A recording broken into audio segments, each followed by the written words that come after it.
Hi everyone, welcome dear friends to our channel.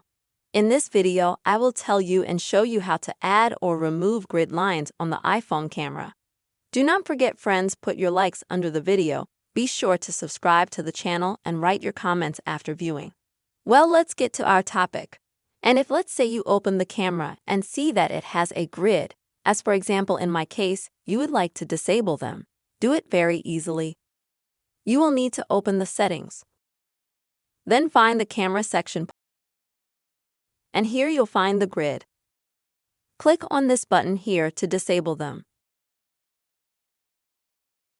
If on the contrary you go to the camera, there is no grid, and you need it to make better photos.